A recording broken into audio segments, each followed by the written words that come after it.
Bismillahirrahmanirrahim. Assalamualaikum warahmatullahi wabarakatuh. Perkenalkan, nama saya Muhammad Ruican dengan NIM 2040248. Di sini saya akan melakukan tugas UAS dari Bu Oktaria Ardika MM selaku dosen pengampu mata kuliah Public Relation. Nah, tugasnya adalah bagaimana cara kita berkomunikasi dengan generasi milenial atau anak muda zaman sekarang. Nah, ada beberapa poin-poin penting yang harus dipahami.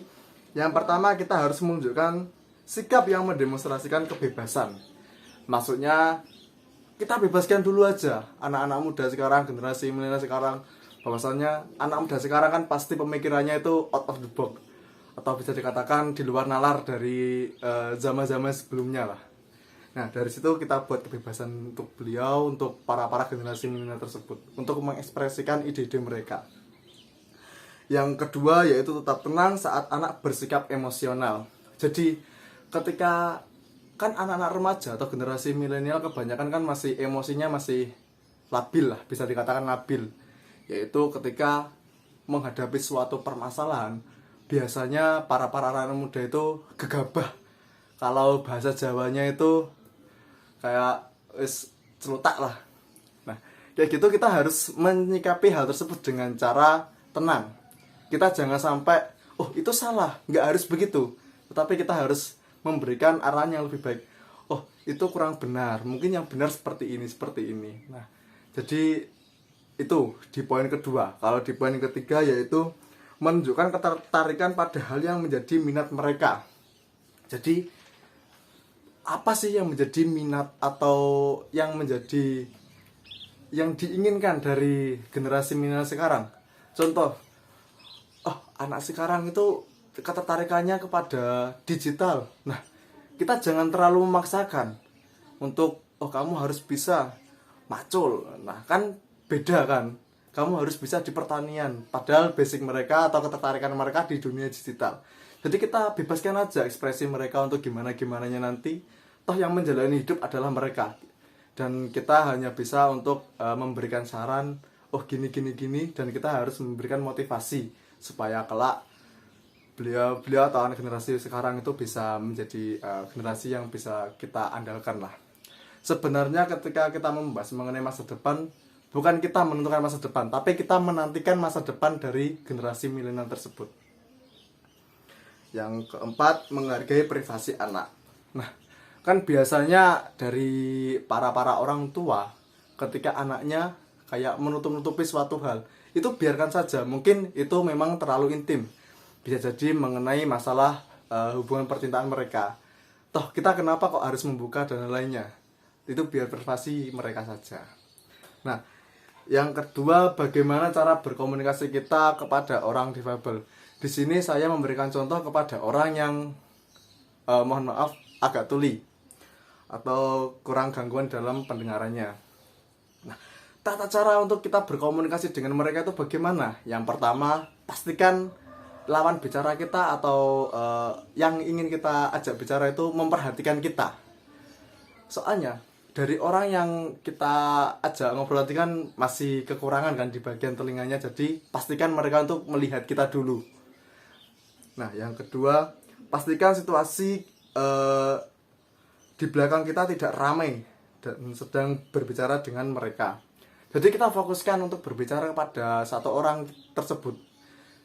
Jadi jangan sampai ruang lingkup kita itu, contoh di belakang kita itu ada orang ngobrol. Nah, otomatis yang kita ajak ngobrol tersebut kan terbagi fokusnya. Dia kan fokusnya kan ke kayak kalau kita berhadapan atau kita berkomunikasi, pastinya kan beliau itu menatap ke mulut kita atau mimik wajah kita atau bahkan gerak tubuh kita. Jadi jangan sampai suatu hal di tempat kita atau tempat kita mengobrol tersebut terlalu ramai, akan mengganggu konsentrasi dari beliau. Nah, yang selanjutnya itu posisikan tubuh dan wajah terlihat jelas oleh mereka. Jangan sampai tangan menutupi wajah kita. Ya, seperti tadi.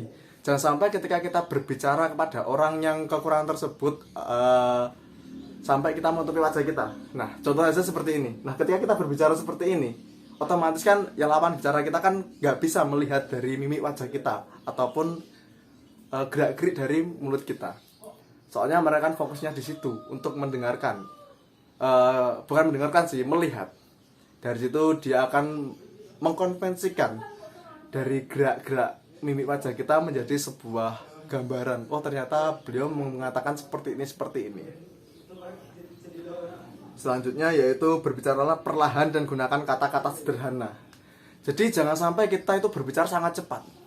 Contoh, oh kamu apa kabar dan bla bla bla. Kan nggak mungkin dia langsung mau mungkin di batin mereka ya. Soalnya kan saya juga kurang paham.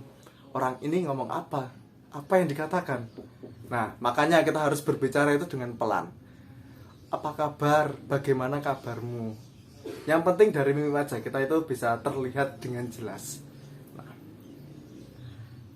selanjutnya yaitu jika berkomunikasi melalui tulisan, pastikan tulisan terlihat jelas dan tak terlalu panjang.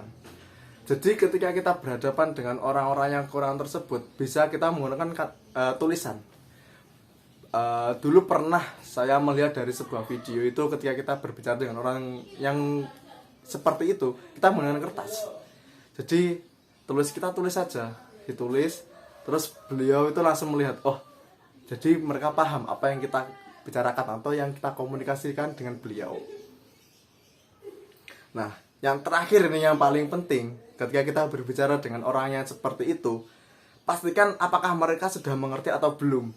Soalnya ketika kita berbicara dengan orang yang normal aja, diajak ngobrol, beliau mesti berkata, hah?